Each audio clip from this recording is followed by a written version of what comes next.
아멘. 네, 하나님께 영광의 박수 올려드리겠습니다. 우리 옆 사람과도 인사하시겠습니다. 잘 오셨습니다. 축복합니다. 사랑합니다. 네, 우리 예배가 계속 정상화되어 가고 있는데요. 아직도 조금 길이 있습니다. 우리 수요 예배도 더 많이 오시고 주일 예배도 더 많이 오셔서 이번 주일은 특별히 추수감사 주일인데 다 오셔서 하나님께 감사 예배 드릴 수 있도록 기도해 주시면 고맙겠습니다. 오늘은 초대 비유의 두 번째 시간인데요. 두 가지 비유를 함께 나눠보려고 합니다. 지난번에 첫 번째로 초대 비유에 대하여 나누었는데 그때 함께 보았던 비유는 포도원 품꾼의 비유였습니다. 하나님께서 은혜로 우리를 초대하신 것이었다라는 거죠. 아침 일찍 또 제3시, 제6시, 제9시, 제11시까지 나가서 품꾼을 불러온 것처럼 우리를 불러주셨고 또 똑같은 하루 일당 1데나리온씩 주었던 것처럼 구원의 은혜를 똑같이 나누어 주신 그 은혜를 우리가 함께 나누었습니다. 그래서 구원은 은혜의 선물이다. 그 누구도 자신의 공로를 내세울 수 없다라는 것. 그래서 이제 구원은 우리가 구원받은 것 은혜의 선물일 뿐입니다라고 하는 그 감사가 이번 추수감사절 때 있기를 바랍니다. 우리가 추수감사주의를 이제 준비하면서 우리가 한 해 동안 감사한 일들 다 우리가 찾아내고 다 기억 해내서 우리가 하나님 앞에 감사드리는 그런 예배가 되어야 되는데요. 가장 먼저 드려야 되는 감사가 바로 구원의 은혜죠. 뭐 하나님 뭘 해주셨고, 뭐 시험도 합격하게 해주셨고, 건강하게 해주셨고, 뭐도 해주셨고, 다 감사할 제목이지만 가장 감사할 제목은 구원의 은혜인 줄 압니다. 우리 자격 없는 우리를 초대해 주시고 구원의 싹을 똑같이 주셨으니 정말 누구는 더 주고 누구는 덜 주는 게 아니라 똑같은 구원의 싹을 주셨으니 이것보다 더 큰 감사는 없을 것입니다. 그래서 가장 먼저 우리 드리는 감사, 가장 크게 할 감사, 바로 구원의 은혜의 감사를 드리시는 이번 주일 되시기를 바랍니다. 오늘은 초대의 비유 두 번째 시간인데요. 이것도 천국의 비유라고 볼 수가 있습니다. 천국으로의 초대에 관한 비유라고 볼 수 있는데요. 그 첫 번째는 혼인잔치의 비유입니다. 우리 오늘 읽었던 마태복음 22장 1절에서부터 보면 2절에 보면 이렇게 나와 있습니다. 제가 읽겠습니다. 마태복음 22장 2절 말씀입니다. 천국은 마치 자기 아들을 위하여 혼인잔치를 베푼 어떤 임금과 같으니, 그러니까 이제 천국은이라고 시작합니다. 그래서 천국 비유라고도 볼 수 있지만 이제 천국에 이제 초대하는 그런 비유라고 우리가 볼 수가 있다라는 거죠. 그러니까 천국은 마치 자기 아들을 위해서 혼인잔치를 베푼 어떤 임금 같다. 그러니까 왕자의 결혼식에 초대하는 임금과 같다라는 거죠. 그러니까 온갖 음식을 다 준비하고 종들을 보내서 청했던 사람들 오라고 합니다. 근데 그 사람들 아무나 오라 하지 않죠. 굉장히 이제 그 나라에서 또 귀하게 여기는 그런 사람들을 오라고 할 겁니다. 그런데요, 사람들이 이 핑계 저 핑계 되면서 오지 않았다라는 거예요. 마태복음에 보면 어떤 이들은 자기 밭으로 그냥 뒤도 돌아보지 않고 갔고, 어떤 이는 자기 사업을 하러 갔다. 왕이 자기 아들 결혼식을 초대했는데 이렇게 했다라는 거죠. 누가복음에 보면은 그 사용하는 이유를 좀 더 자세하게 소개하고 있는데요. 이 같은 비유의 누가복음 14장 18절에서 20절 말씀을 제가 읽어드리겠습니다.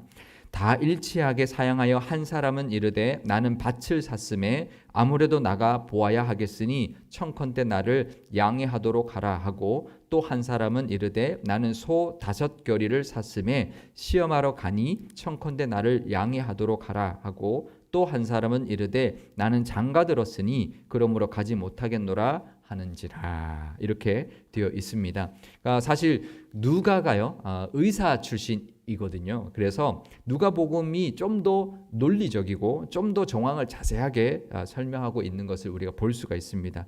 그러니까 마태복음은 그냥 같다 이렇게만 나와 있지만 이제 이 누가복음 그 정황을 좀 더 자세하게 설명하고 있는데, 한 사람은 밭을 샀다라는 거죠. 그러니 아무래도 밭을 샀으니 밭에 좀 나가봐야 되겠다, 양해해달라라고 아주 정중하게 부탁을 하고 있는 모습을 보여주고 있고요. 또 한 사람은 소 5겨리, 그러니까 10마리를 샀으니, 그러니까 이게 굉장히 많은 소를 산 거잖아요, 그죠?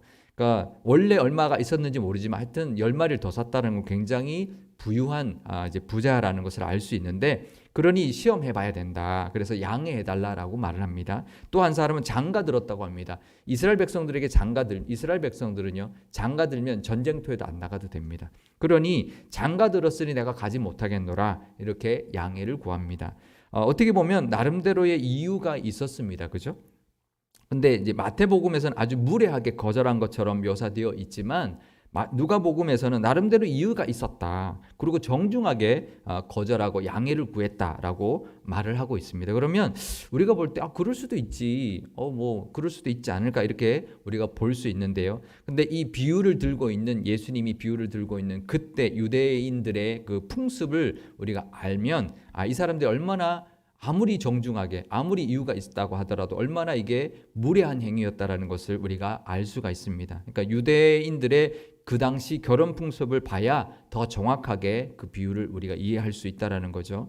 보통 이제 왕실에서나 부잣집에서, 아주 큰 부잣집에서 혼인 잔치가 있으면 초청장을 보내는데요. 최소한 수일이나 아니면 수개월 전에 이미 초청장을 보냅니다. 그래서 누가 올지 그 수를 맞춰서 음식을 준비합니다. 그래서 누가 온다, 이제 다 알고 보내죠. 요즘도 이제 아마 왕실에서 이제 특별한 왕실 파티 뭐 이런 데 있죠. 결혼 파티라든지 아니면 대기업 총수가 결혼식을 한다 그래도 아무나 초대하지 않고 아무나 들어갈 수가 없죠. 꼭 초청장을 주고 그 사람들이 오는데 아무나 오지 않죠. 그리고 뭐 이렇게 뭐 오기로 한 사람이 오지 않는 이유도 않는 경우도 거의 없죠.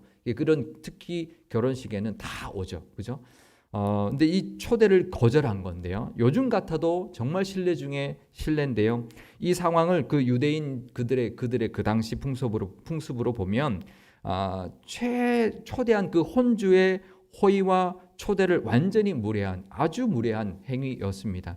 만약에 일이 있어서 참석하지 못한다면 미리 나 이런 일이 있다라고 미리 사정을 알렸어야 될 것인데, 이제 준비가 다 되었으니 이제 잔치에 오라라고 지금 종을 보냈는데 그 상황에서 나는 못 간다라고 한 것이니까 매우 무례한, 아주 무례한 그런 행동이었다라는 거죠. 이 비유는 우리에게도 적용이 될 수 있습니다. 지금 이 현재 우리들에게도 적용이 될 수 있는데요. 그 첫 번째는 복음을 거부한 모습. 하나님이 초청하셨는데 복음을 거절하는 모습이라고 볼 수가 있습니다. 마태복음의 모습으로 본다면 아주 무례하게 복음을 거절하는 것, 또 그래서 복음을 무시하고 거절하고 있는 모습이라고 볼 수 있고요. 누가복음에 나오는 것으로 본다면 이 핑계 저 핑계 대면서 교회 나오는 것도 이제 미루고, 또 천국 초대라는 것보다, 천국보다, 교회보다, 천국 초대보다 세상 일이 아직까지 더 좋고 세상이 더 좋아서 이제 하나님을 믿지 않고 하나님의 초대를 거절하고 있는 그런 모습이라고 볼 수가 있습니다. 그러면 구원받지 못한 사람들에게 해당되는 그런 모습이라고 볼 수가 있겠죠. 아직까지 우리가 복음을 전해도 받아들이지 않고, 또 교회 오라 그래도 오지 않고 이 핑계 저 핑계 대는 사람들이라고 볼 수가 있는데요. 그런데 그러면 우리랑 상관없는 그런 가르침이 아닌가라고 볼 수 있겠지만, 그렇지만 믿는 우리들에게도 충분히 적용될 수 있는 말씀입니다. 하나님은 믿는 우리들에게도 하나님 나라에 초대하고 계십니다. 그러니까 구원의 초대 말고요, 하나님 나라 잔치에 초대하는 그 초대가 또 있다라는 겁니다. 그것은 하나님의 나라 일, 하나님이 맡기시는 사명, 직분에 대한 초대라고 우리가 볼 수 있습니다. 우리가 교회에서 봉사를 한다거나 하나님의 나라의 일을 한다거나 세상 일이 아닌 복음을 위한 사역을 할 때 그것을 하나님의 초대라고도 우리가 여길 수 있다라는 거죠. 그러니까 우리 교회에서 뭔가를 할 때 그게 그냥 우리 교회의 직분이니까 같이 하는 게 아니라 하나님이 초대하신 초대라고 우리가 보아야 한다는 거죠. 그러니까 교회의 일원이니까 우리 교회 식구가 되었으니 같이 일을 해야지. 교회에서 일이 많은데 뭐 찬양대도 하고 교사도 하고 뭐 안내도 하고 해야지, 이제 그렇게 생각하는 경우가 많이 있습니다. 그런데 그런 게 아닙니다. 우리가 제가 목사이기 때문에요. 목사님이야 교회 일이 다 일이니까 뭐 교인들이 교회에서 많이 뭐 일하면 좋지요, 이렇게 생각하실 분이 있고요. 또 어떤 분이 이렇게 말합니다. 내가 왜 교회 봉사를 하냐? 목사님 좋은 일 시킬 일이냐? 이렇게 이야기하는 사람이 있습니다. 우리 교회는 아닌데 이제 다른 교회 목사님 별로 마음에 안 들면 내가 왜 목사님 좋으라고 내가 왜 교회 봉사 왜 하냐? 이렇게 생각하는 사람이 있는데 아닙니다. 하나님의 이 교회를 위하여 일하는 거지 목사 좋으라고 하는 게 아닙니다. 근데 그걸 긍정적으로 좋게 말하면 이렇게도 말할 수 있습니다.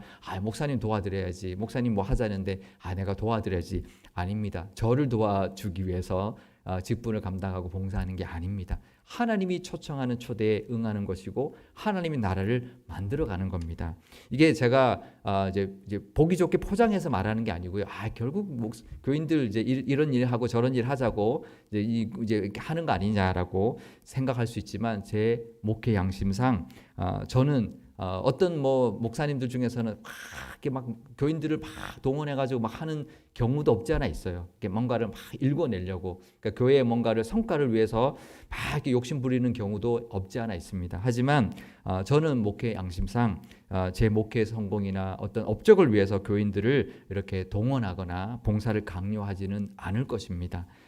교인들에게 좋으라고 하나님 이것을 할 때 하나님이 맡기신 일을 감당할 때 하나님이 초대하는 그 초대에 응할 때 하나님이 주신 은혜가 있기 때문에 권하는 것이고 함께 우리 교회 일을 감당하는 것으로 저는 믿고 또 권하고 함께 또 이렇게 일을 감당하고 있습니다. 왜 그러냐면요. 저도 집사 출신이거든요. 저도 목회자가 되기 전에 집사였습니다. 그래서 부소장도 해봤고 또 목자도 해봤고 그랬기 때문에 교회를 섬기는 것이 어떤 것인지 또 어떤 은혜가 있는지 잘 경험했고 또 그 은혜가 또 있었기 때문에 저도 그 자신 있게 말할 수 있는데요. 교회의 직분을 맡는다는 것, 하나님의 나라의 사명을 감당하는다는 것은 하나님이 천국 잔치에 하나님 나라의 잔치에 우리를 초대하는 것과 같습니다. 함께 같이 잔치에 참여하자라고 우리를 부르시는 것과 같다는 것입니다. 잔치에 참여하려면 먼저 시간을 내야 되겠죠. 또 힘을 써야 할 것입니다. 그런데요, 그렇게 힘을 쓰고 시간을 내고 참여하면 그곳에는 하나님이 예비하신 그 은혜와 기쁨이 반드시 있습니다. 하나님이 그냥 부르시지 않습니다. 기쁨과 상급에 초대하는 것이고 우리가 그것을 또 낼 때, 시간을 낼 때 하나님께서 그 사람에게 갚아주시는 은혜와 채워주시는 은혜가 반드시 있다는 것을 늘 경험하시고 사시기를 바랍니다. 우리 수요 예배 나오신 분들은 다 그거 다 아시는 분들인 줄 믿습니다. 다 알지. 그건 모를까봐 내가 교회에서 충성하고 또 권사로 또 장로로 집사로 이렇게 열심히 교회 했을 때 많은 은혜를 하나님 주셨지라고 아마 다 또 동의하실 줄 믿습니다. 내년도에도 더 큰 하나님의 은혜가 또 함께 우리 교회를 일궈 나가면서 누리시기를 바랍니다. 이제 핑계를 대는 사람들이 이제 있습니다. 누구는 자기가 산 밭으로, 또 누구는 새로 산 소들에게로, 누구는 자기 사업장, 또 누구는 장가 들었으니 가정으로 갔는데요. 그런데 이제 그 사람들은 그것을 이제 잘 해보려고 그것에 더 신경을 쓰겠죠. 그런데요, 우리가 잘 알죠. 그 모든 것, 그러니까 밭의 소출도, 소가 어떤 일을 하는 것도, 사업하는 것도, 장가 들어서 가정을 일구는 것도 하나님이 잘 하게 해주셔야지 잘 되는 것입니다. 그렇죠? 내가 아무리 열심히 한다고 해서 잘 되는 게 아니잖아요. 세상의 일들은 우리가 열심히 한다고 다 좋은 결과를 얻는 게 아니고 하나님이 책임져 주시고 하나님이 은혜 주셔야 되는 줄 믿습니다. 그러니 우리가 하나님의 은혜를 누리는 또 하나님의 또 지지하심으로 그 은혜를 누리시는 그런 저와 여러분 되시기를 바랍니다. 하나님은 계산이 아주 정확하십니다. 우리가 낸 시간과 노력과 헌신을 반드시 갚아주시고요. 더 채워주십니다. 더 보상해 주십니다. 그러니까 우리가 기도를 하든 또 어떤 역할을 맡아서 하든 어떤 직분을 감당하든 우리가 최선을 다하고 충성할 때 하나님의 그에 합당한 또 그거보다 더 많은 보상으로 채워주실 줄 믿습니다. 천국 잔치, 그러니까 혼인 잔치 같은 그런 기쁨과 은혜가 있다는 거죠. 우리가 내 할 일 하는 것보다 하루 내어서 그 잔치에 참여했으면 얼마나 기쁨이 충만하고 보상이 있겠습니까? 그리고 그것을 또 내가 하는 일에도 더 큰 은혜가 또 넘치는 것처럼 우리의 그 은혜 가운데도 하나님의 초대 가운데도 그 보상이 반드시 있고 그 기쁨이 있을 줄 믿습니다. 그 은혜가 가득하시기를 바랍니다. 우리 이제 아마 또 그럴 겁니다. 우리 이제 내년도를 준비하고 있잖아요. 내년도를 준비하는데 또 우리가 봉사를 권할 겁니다. 우리가 여기 있는 분들 대부분 권하시는 분들인데요. 뭐 찬양대 같이 하자, 뭐 교사 같이 하자, 같이 기도하자, 뭐 이렇게 여러 가지를 권할 텐데 그럴 때 일이 많아서 안 된다. 뭐 또 뭐 이렇게 뭐 다른 일이 있다, 뭐 새로 시작한 일이 있다, 뭐 시간 내기가 어렵다 이렇게 말할 수도 있지만 정말 하나님이 주신 은혜가 있다라는 그 마음으로 권할 수 있기를 바랍니다. 그러니까 내가 확신이 돼 있어야 권할 수 있고 그렇게 하나님의 나라를 위하여 교회를 위하여 봉사할 때 하나님 주신 보상이 반드시 있다. 그것을 한번 시험해봐라. 한번 해보고 그래서 하나님 주신 은혜로 더 잘 감당하는 그런 은혜가 있기를 내가 기도하마. 그렇게 같이 또 교회를 위하여 내년도를 위하여 우리 교회에 열심히 또 하나님 나라를 위하여 섬기는 그런 우리가 한번 돼보자라고 권할 수 있는 그런 저와 여러분 또 우리 교회의 내년도가 되시기를 바랍니다. 그런데요, 오늘 이 비유에 보면 초대에 응하지 않은 사람들이 있어서 그 대신에 이제 길에 나가서 다른 사람들, 이제 초대하지 않았던 사람들을 불러다가 혼인 잔치를 이제 다시 초청하는 모습을 볼 수가 있습니다. 그렇게 해서 다시 잔치에 손님이 가득하게 되었는데요. 그러면 이제 보통 비유는 여기서 끝이 납니다. 그런데 비유가 끝이 나지 않습니다. 그 뒤에 그러니까 사람들이 초청했는데 거절했다. 그래서 다른 사람들을 불러서 잔치가 풍성해졌다. 그러고 이제 끝날 텐데, 근데 이 비유는 여기서 끝나지 않습니다. 그 다음에 또 이야기가 하나 더 있는데요. 마태복음 22장 11절에서 13절 말씀을 제가 읽겠습니다. 임금이 손님들을 보러 들어올새 거기서 예복을 입지 않은 한 사람을 보고 이르되 친구여 어찌하여 예복을 입지 않고 여기 들어왔느냐 하니 그가 아무 말도 못하거늘 임금이 사환들에게 말하되 그 손발을 묶고 바깥 어두운 데에 내던지라 거기서 슬피 울며 이를 갈게 되리라 하니라. 아멘. 그러니까 예복 입지 않고 와 있는 사람이 있었다라는 거예요. 그래서 그 사람을 이제 쫓아버려라라고 이제 그 이야기가 덧붙이고 있는데요. 근데 우리가 상식적으로 초청하지 않은 사람이잖아요. 그러니까 급하게 불러온 사람이잖아요. 그럼 예복이 없을 수도 있잖아요. 그리고 이 사람들이 부자가 아니고 가난한 사람도 있을 수 있으니 예복을 준비할 살 돈이 없는 사람도 있을 수 있잖아요. 근데 이 왕이 매정하게 내쫓아 버려라 이렇게 했다라는 거예요. 이해가 되시나요? 왜 그랬을까요? 이것도요 유대인들의 결혼 풍습을 알아야 합니다. 그래야 이해가 됩니다. 유대인들의 결혼식에서 결혼 예복은 손님들이 준비해서 입고 오는 게 아닙니다. 혼주가 손님들에게 선물로 주는 것입니다. 그러니 이제 혼주가 정말 좋은 옷들을 준비해서 손님들에게 선물로 줍니다. 그거를 입고 오는 거. 그러니까 아주 이제 극진한 예우를 다해서 손님들을 초대하는 건데요. 손님들은 그 혼주가 보내온 예복을 입고 그 잔치에 참석해야 합니다. 그게 예의고요. 그게 축하하는 그런 모습인데 예복을 입지 않았다. 보내준 옷을 입지 않고 왔다. 또 예복을 입더라도 이제 대충 엉성하게 걸치거나 제대로 입지 않았다. 그런 경우는 상당히 무례한 행동으로 간주해서 잔치에서 쫓아냈다라는 거죠. 심지어는 왕이 베푼 잔치인 경우에는 처형하는 사례도 실제로 있었다고 합니다. 예복이라고 이제 말하는 그 번역된 그 원어가 엔디마 가무라는 이제 헬라어인데요.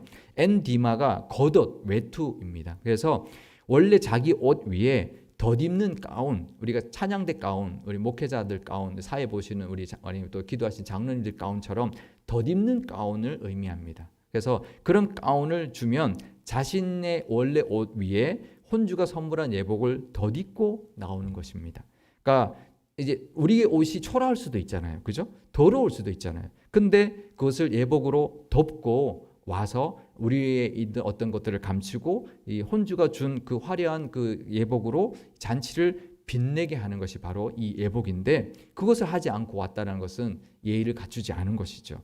그래서 우리가 예배 드릴 때 예배도 천국 잔치입니다. 우리 예배 드릴 때 예배위원들은 이 가운을 입는 이유가 그래서 그렇습니다. 그러니까 우리가 평상복으로 하는 게 아니라 그 위에 가운을 입죠. 그러니까 우리가 우리의 모습을 덮는 거예요. 그래서 우리 평상복 위에서 덮는 이제 그런 의미도 있지만 죄된 우리의 모습을 이제 덮는 거고 세속적인 모습을 예복으로 가리는 그런 의미가 있습니다. 그래서 우리가 예복을 입는데요. 요즘 이제 뭐 목사님들 중에서 이제 예복 우리 가운 입지 않고 설교하고 그런 경우가 있는데, 우리 수요 예배는 이렇게 우리가 이제 수요 예배라서 이렇게 가운 입지 않지만 주일 예배는 가운을 입고 이제 드리는 것이 이제 이런 의미가 있습니다. 천국 잔치에 우리를 가리고 하나님 앞에 나가는 그런 의미가 있는데요. 그러면 이 예복, 그러면 이게 이제 우리가 실제적으로는 이해가 다 가죠. 우리가 이제 결혼식이나 아니면 예배 중에 가운을 입는 그것을 이해가 되는데, 이게 영적인 예복이란 말이죠. 영적인 예복은 뭘까요? 무엇을 상징할까요? 제가 갈라디아서 3장 27절 말씀 읽겠습니다. 누구든지 그리스도와 합하기 위하여 세례를 받은 자는 그리스도로 옷 입었느니라. 그러니까 그리스도로 옷 입어야 된다라는 거죠. 그러니까 이 예복은 바로 예수님입니다. 은혜의 옷, 십자가의 복음의 옷을 입고 와야 된다라는 거죠. 그러니까 나의 의로는 안 되고 내가 아무리 좋은 옷을 입고 와도 안 된다라는 거죠. 예수님으로 옷 입고 와야지 하나님의 그 천국 잔치에 참여할 수 있다라는 거죠. 예수님을 믿는 믿음으로 입어야 되고요. 십자가의 공로로 우리 죄가 가려지는 그 믿음으로 그 예복 삼아 입어야 한다는 것이죠.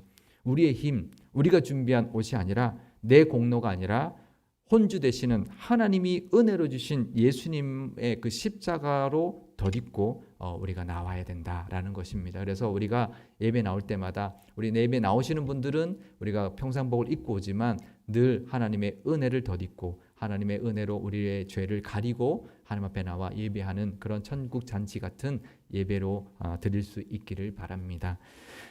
이제 이 혼인 잔치 비유에서 이 부분과 아주 비슷한 것이 바로 두 번째 비유인 열처녀의 비유인데요. 우리가 열처녀의 비유를 잘 아시죠? 간략하게 제가 요약을 하면 이렇습니다. 혼인 잔치에 초대된 신부 친구들 열처녀가 있었는데, 등을 들고 신랑을 기다리고 있다가 신랑이 왔는데 다섯 처녀는 기름이 준비되어서 신랑과 함께 잔치집에 들어갔고, 나머지 다섯 처녀는 기름을 준비 못해서 결국 혼인 잔치집에 들어가지 못했다라는 것이 우리가 열처녀의 비유의 내용인데요. 이것도 그 유대인들의 결혼 풍습을 좀 알아야 이해가기가 쉽습니다. 유대인들의 결혼식은 우리나라 전통 혼례와 조금 비슷합니다. 신랑이 신부집에 찾아옵니다. 그래서 신부를 데리고 혼례 행렬을 쫙 하면서 신랑 집으로 들어가서 혼인 잔치를 하게 됩니다. 근데 그 혼례 길에 그 신부 친구들이 그 이제 등을 밝히고 따라가는 거예요. 근데 없으면 못 따라가는 거죠. 밝힐 수가 없으니. 그래서 이제 등불이 준비되지 않은 친구는 들어갈 수 없는, 예의가 없는, 준비가 되지 않은 이제 그런 모습인데요. 사실 이 모습을 보면, 이 유대인들의 이 혼례 모습을 보면, 우리 예수님이 우리의 신랑이라고 말씀하시잖아요. 신랑이 우리에게 오셨고 우리를 데리고 신부 삼아서 천국으로, 하나님 나라로 가는 것, 그 모습이 이 유대인들의 혼례 모습과 비슷하죠. 그죠? 예수님 우리를 찾아오셨어요. 이 땅에. 그래서 우리를 신부 삼았습니다. 우리를 구원하셨습니다. 그래서 가고 있는 거죠. 천국의 길로. 아직까지 천국에 도착하지는 않았어요. 그죠? 그래서 산도 넘을 수도 있고 물도 건널 수 있지만, 그래도 예수님이 신랑 되셔서 우리를 앞장서서 가고 있다라는 것. 그리고 우리가 가는 곳은 그 신랑 집 천국이 가고, 거기 가면 그 천국의 혼인잔치가 우리를 기다리고 있다라는 것. 그것이 우리의 구원받은 이 땅에 살아가는 우리의 모습이라는 것을 우리 이 유대인들의 결혼 행렬을 보고도 우리가 알 수가 있는데요. 근데 이 비유, 열처녀의 비유의 특이한 것은 등은 준비했는데 기름이 없었다라는 거잖아요. 그죠? 이것은 이제 신앙의 외형은 있지만 실제 신앙의 핵심은 없는 모습을 의미합니다. 기름이 없는 등, 무슨 의미가 있을까요? 아무 의미가 없습니다. 우리도 마찬가지입니다. 겉으로 번지르한 신앙의 모습은 아무 소용이 없습니다. 그 신앙의 모습, 그 신앙의 핵심, 그 신앙의 그 중심이 있어야 되는 거죠. 믿음이 있어야 하고요. 성령의 은혜가 우리 마음속에 있어야 합니다. 겉모습으로 신앙생활하는 모습들, 그것은 아무 의미가 없습니다. 그래야 우리가 믿음이 있어야 되고, 하나님을 의지하는 믿음, 또 성령의 은혜가 우리 삶 속에, 우리의 마음 속에 있을 때 우리가 비로소 천국 잔치에 우리가 참여하게 되는데요. 우리 마태복음 25장 11절에서 12절 말씀 제가 읽어 드리겠습니다. 열처녀 비유에 나오는 말씀인데요. 그 후에 남은 처녀들이 와서 이르되 주여 주여 우리에게 열어주소서. 대답하여 이르되 진실로 너희에게 이르노니 내가 너희를 알지 못하노라 하였느니라. 아멘. 다섯 처녀가 기름을 준비하지 못했던 다섯 처녀가 이제 문을 열어달라고 애원했지만 주인은 아주 단호하게 말합니다. 내가 너희를 도무지 알지 못한다. 그 음성이 아니라 하나님이 환대하시고 고생했다, 수고했다, 칭찬받으며 천국 잔치에 들어가는, 그래서 그 기쁨을 누리시는 그런 저와 여러분, 또 우리 교회가 되실 수 있기를 주님의 이름으로 축원드립니다. 우리 오늘 기도할 때 이렇게 기도하면 좋겠습니다. 먼저 추수감사에 우리 절기를 허락하신 하나님께 감사드리면서 1년 동안 지켜주셨던 은혜, 또 코로나라는 그런 바이러스뿐만 아니라 영적으로 지켜주셨고 건강과 하는 일과 하나님의 도우심을 또 감사드리는 기도를 드리면 좋겠습니다. 또 우리가 하나님의 초대하심으로 값없이 구원받았으니 이제 하나님의 나라의 그 사명과 그 봉사역과 직분에 그 초대하는 그 하나님의 그 초대에 기쁨으로 응하여서 그것을 통해 주시는 하나님의 은혜를 누리는 우리가 되게 해달라고, 또 우리 교회가 많은 교우들이 그 은혜에 같이 참여하는 교회가 되게 해달라고, 또 예복과 기름을 준비해야 하나님 나라에 들어갈 수 있는데 예수님으로 옷 입고 십자가로 덧입어서 하나님의 뜻대로 또 성령의 충만함으로 혼인잔치를 잘 준비하여서 그 성령의 은혜가 넘치는 하나님의 그 기쁨이 넘치는 우리 가정과 우리 교회가 되게 해달라고 우리 한 목소리로 기도하도록 하겠습니다. 아버지 하나님 감사합니다. 추수감사절을 앞두고 하나님